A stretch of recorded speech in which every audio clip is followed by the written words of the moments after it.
కొంతమందికి ఇది చాలా చిన్న విషయంలా కనిపించుండొచ్చు.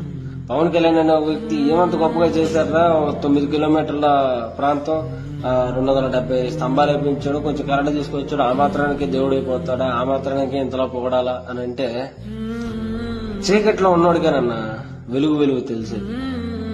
స్విచ్ చేస్తే లైట్ వెలిగేది మనకేం తెలుస్తుంది?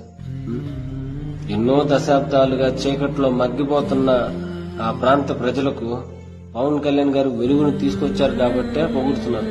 అయినా పొగుడుతుంది జనసేన పార్టీ వాళ్ళు, జనసేన నాయకులు, జన సైనికులు, లేదంటే పవన్ కళ్యాణ్ గారి అభిమానులు మేము కాదు, ఆ ప్రాంత ప్రజలు.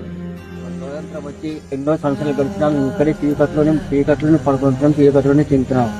కాబట్టి మాకు ఎటువంటి సదుపాయాలు లేవు ఇంతవరకు. మా చీకటి బ్రతుకుల్లో వెలుగులు నింపిన పవన్ కళ్యాణ్ గారికి కృతజ్ఞతలు అని చెప్తూ వాళ్ళ కృతజ్ఞతాభావాన్ని పవన్ కళ్యాణ్ గారికి తెలియజేసుకుంటున్నారు. అది వీలైతే పవన్ కళ్యాణ్ గారు చేస్తున్న మంచి పనులను అప్రిషియేట్ చేయండి, డిగ్రేడ్ చేయకండి, తప్పదు.